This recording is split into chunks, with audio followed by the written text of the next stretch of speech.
Here's a refined and more detailed version of your story with enhanced language and vivid imagery. I should have seen it coming. Megan had despised me from the moment I married Eric, making it her personal mission to remind me that I didn't belong. Her words were always carefully chosen, sharp enough to make me uncomfortable but never blatant enough to justify an outright fight. "Oh, Eric always picks women like you," she would purr at family gatherings, swirling her wine with that signature smirk.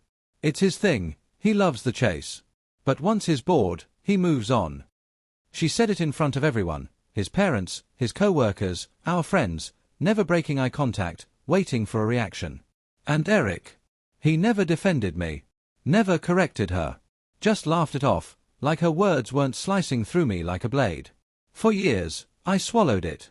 Convinced myself it didn't matter. That Eric loved me, and Megan was just bitter. But that night, at his birthday dinner, everything changed. Megan had, of course, chosen the restaurant, a high-end steakhouse in downtown Chicago with dim lighting, gold accents, and a menu so expensive they didn't bother listing prices. From the moment we sat down, I had a sinking feeling.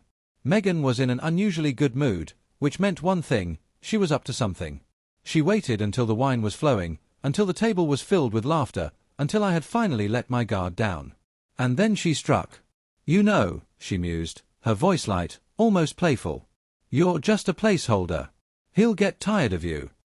She was staring directly at me, her lips curved in a knowing smile, waiting for me to break. "And Eric?" He laughed. I don't think I can fully explain how that felt. It wasn't just the words. It wasn't just the humiliation. It was the realization that my own husband found my degradation amusing. I should have flipped the table. Thrown my drink in her face. Screamed. Instead, I smiled. Said nothing. Because at that moment, something in me shifted. She thought I was a placeholder. She had no idea who she was dealing with. Megan had spent her entire life believing she was untouchable. She worked for the family business, a luxury home renovation company their father had built from the ground up. She was convinced she was next in line to take over, already acting as if she ran the place. She made decisions without approval, treated employees like garbage, walked around with the unshakable confidence of someone who never once feared losing it all. And why would she? No one had ever told her otherwise. But here's what she didn't know. A year before their father passed, he made a decision no one saw coming. He signed over controlling shares of the company to me. 51%. Eric knew I handled the paperwork, knew I was involved, but he had never paid close enough attention to realize what that actually meant. And Megan? She had no idea. But she was about to find out. After that night, I spent weeks preparing. Quietly, meticulously. I met with lawyers, ensured every document was in order, gathered records. And then, on an unremarkable Wednesday afternoon, I walked into the office and burned her empire to the ground. First, I stripped her of all decision-making power. Then, I revoked her access to company accounts. And finally, with a single email, I ended it. Effective immediately, Megan no longer works here. It took 14 minutes for my phone to ring. Megan. I let it go to voicemail. 5 minutes later, Eric called. Ignored. Then came the texts. Megan, what the hell did you do? Eric, you need to fix this. Megan, I'm coming to the office. And she did. She stormed in, red-faced, eyes wild, heels clicking furiously against the tile as she made her way toward me. She slammed her hands onto the desk, breathing hard. You can't fire me. I smiled. Oh, but I can. I slid the paperwork across the desk. You should really read this. Her hands shook as she snatched the papers, scanning the words, her face draining of color with every passing second. This isn't real. It's very real, I said smoothly. Dad left me the company. I own it. And you're fired. She turned to Eric, desperate. You knew about this. But Eric looked just as lost as she was, his mouth opening and closing as he struggled to process what was happening. I didn't know, he stammered. I straightened my blouse, grabbed my bag, and headed for the door. Just before stepping out, I paused, glancing back at Megan. Oh, by the way, I added, my voice sweet, almost casual. You might want to check your bank account. And then I left. I wish I could have stayed to watch it unfold, but I didn't need to. I already knew exactly what was coming. Megan had never been responsible with money. She lived like a Kardashian on a budget that barely covered it: designer bags, luxury vacations, first-class flights. She needed people to see her as important. But what she never realized was that all of it, every dollar, was funded by the company. Not her salary. Not her savings. The business credit card she had treated like a limitless piggy bank? Cancelled. All those automatic payments, all those little treat-yourself luxuries? Gone. And the moment she checked her accounts, the moment she realized she was completely, utterly cut off, there it was. The scream. A raw, guttural, animalistic wail of pure rage. I almost felt bad. Almost. But then I remembered every time she had humiliated me. Every time she had laughed in my face. Every time she made me feel like I wasn't good enough. No. She deserved this. Here's a refined and more vivid version of your story. I fired Megan. I knew it would cause waves, but I hadn't expected Eric to completely unravel.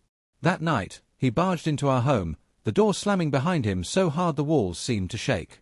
"What the hell did you do?" he demanded, his voice sharp, breath unsteady.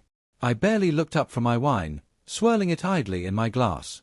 "You'll have to be more specific," I replied, keeping my tone deliberately even. "Don't play dumb." He threw his phone onto the table with a clatter. "Megan's locked out of everything, her accounts, her emails. She's been calling me non-stop." He stared at me, eyes wide with disbelief. "And you just fired her? Humiliated her in front of the entire office? Do you have any idea how bad that looks?" I set my glass down, slowly, deliberately. "You mean the same way she's humiliated me for years? The same way you've let her?" "That's different," he shot back. His voice was defensive, edged with something beyond anger. "You didn't have to ruin her." I laughed, an actual laugh that rang out between us, sharp and cutting. "She did that to herself." Eric ran a hand through his hair, pacing the kitchen. He wasn't just angry, he was anxious. And that's when it hit me. This wasn't just about Megan. It was about him. His shoulders tensed as he turned to me, his voice lower now. "What else did you do?" I leaned back in my chair, watching him, letting the silence stretch between us. "What do you mean?" "You did something," he said, his voice tighter. "You're too calm." Smart boy. Because yes, I had done a lot more. Here's the thing about running a business. When you own 51%, you see everything. Every expense, every transaction, every off-the-books deal. And Eric. He had secrets. Lots of them. For months, I had been watching the numbers, tracing the inconsistencies, uncovering things he thought were buried. Like the separate account he had been quietly funneling money into. Or the unexplained transactions to a woman named Vanessa. Or the monthly payments for a condo that wasn't ours. Eric wasn't just living off the business. He was funding something else. Someone else. I let him stew in his own panic before I spoke. "You should probably check your accounts too." His face drained of color. Slowly, he pulled out his phone, opened his banking app, and as soon as the numbers loaded, silence settled between us, thick and heavy. Followed by a sharp, breathless, "What the F?" "I took my money back," I said simply. "Well, technically, the company's money. The one you've been stealing from." Eric's jaw clenched. "That was my money." "No," I corrected, tilting my head. "It was our money. But you spent it on Vanessa." His whole body went rigid. Checkmate. I saw the exact moment it hit him. The realization that I knew everything. Every lie, every secret, every stolen dollar. And now, it was all gone. That should have been it. That should have been the moment he broke down, begged, apologized, realized he had lost everything. But no. Because Eric wasn't just a liar. He was a coward. And cowards get desperate. In a flash, he was in front of me, gripping my wrist so tightly I could feel my pulse thrumming against his fingers. "You don't get to do this," he hissed, his face mere inches from mine. For the first time in years, I felt something I never thought I'd feel around him. Fear. Eric had never been violent. Never even raised his voice at me before. But now, standing in our kitchen, his grip crushing my wrist, his eyes wild with something beyond rage, I knew I wasn't safe anymore. "You don't get to turn my family against me," he spat, fingers tightening. I should have been terrified. And I was. But something stronger rose inside me. I refused to be afraid of him. I yanked my hand free, stepping back. My voice, steady, unwavering. I didn't turn them against you, I said. You did that all by yourself. His laugh was sharp and humorless. You think you're so smart, he sneered. Just because you stole my company. Stole? I echoed.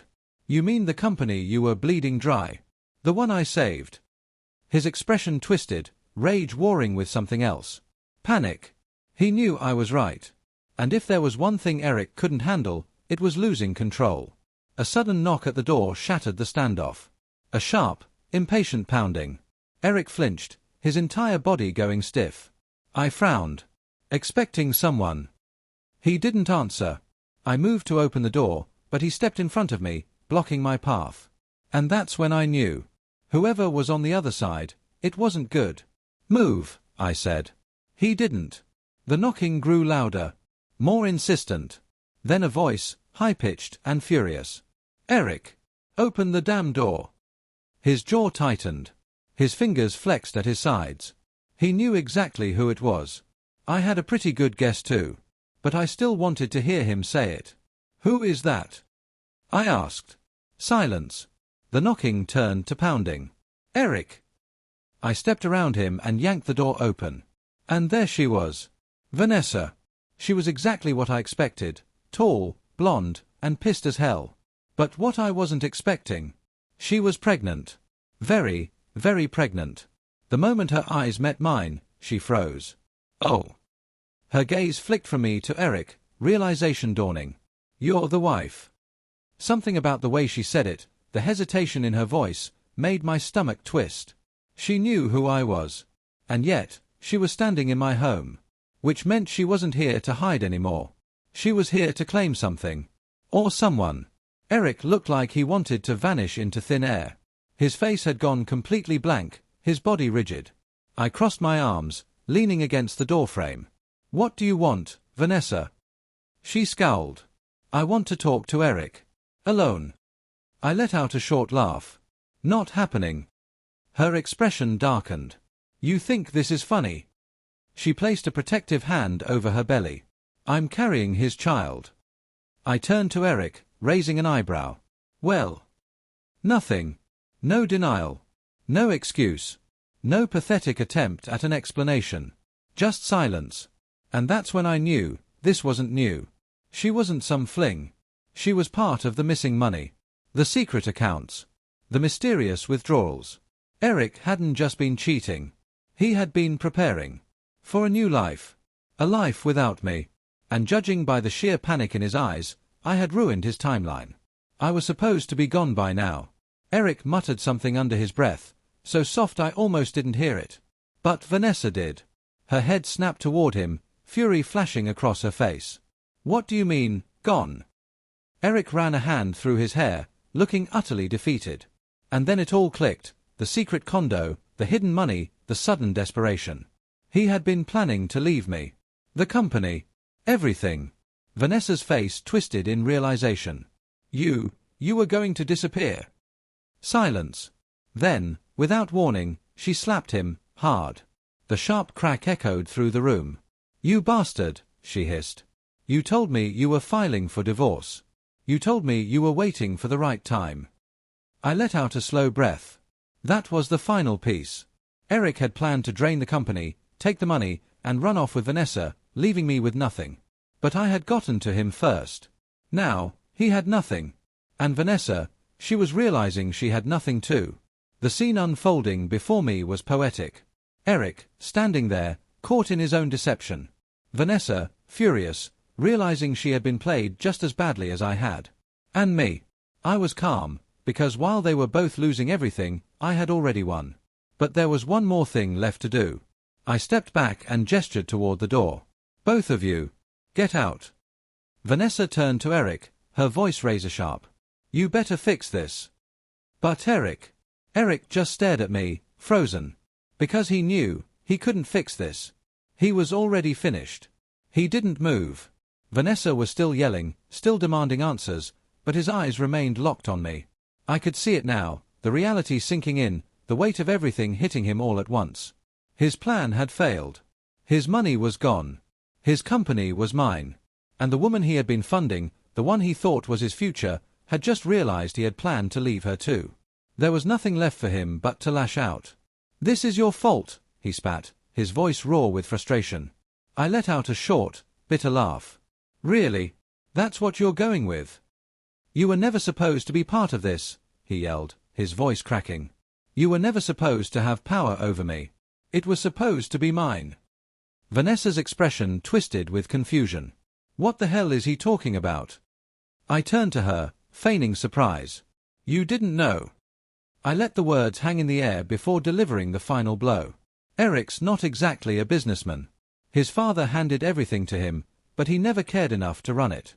I was the one keeping things together. And when his dad saw how useless he was, he left the company to me." Vanessa looked like she had been struck. That's not true," she whispered, shaking her head as if denial could change reality. I shrugged. "Check the legal documents." Eric clenched his fists, his body trembling with suppressed rage. "I was supposed to get out," he roared. "You ruined it. You ruined everything." I stepped closer, my voice low and unwavering. "No, Eric. I just made sure you finally faced the consequences." His whole body tensed, and for a fleeting second, I thought he might actually hit me. But before he could do anything, Vanessa stepped in. "You were going to leave me," she said, her voice trembling. "That's why you were moving the money. You weren't planning a life with me. You were planning to disappear." Eric didn't deny it. He didn't even look at her. We all knew the truth. Vanessa let out a hollow laugh, shaking her head. "I gave up everything for you. You told me to wait, to be patient, that we'd have a future." She grabbed her purse, wiping a tear from her cheek. "You're pathetic." Then she turned and walked out, slamming the door behind her. Just like that, Eric had no one left in his corner. Megan, of course, wasn't going to let this slide. She had been embarrassed, humiliated. And if there was one thing Megan hated, it was losing. So she did what she always did, she made it public. By the next morning, my phone was flooded with calls. People whispering in the office, clients asking questions. Megan had gone nuclear on social media. I was just fired from my own family's business after everything I've done, after years of hard work, all because some gold-digging woman manipulated her way into controlling it. I will not be silenced. And then, the real bombshell. And guess what? Eric has been having an affair for years. And now he's broke too. Maybe he and his little mistress can figure out how to pay rent together. The internet devoured it. Some people took Megan's side, calling me a manipulator. Others called her out, pointing out she had done nothing to deserve her job. And then there were those laughing at Eric. Because Megan hadn't just thrown him under the bus, she had set the whole damn thing on fire. And Eric, he couldn't handle it. I was in my office when he showed up. I knew he would. He was a cornered animal now. No money, no power, nothing to lose. He stormed in, ignoring the employees staring at him, ignoring security trying to stop him. He went straight for me, slamming the door behind him. "Undo this," he demanded, voice frantic. I leaned back in my chair. "Undo what?" "All of it," he snapped. "Give me access to the accounts. Let me back in. I can fix this."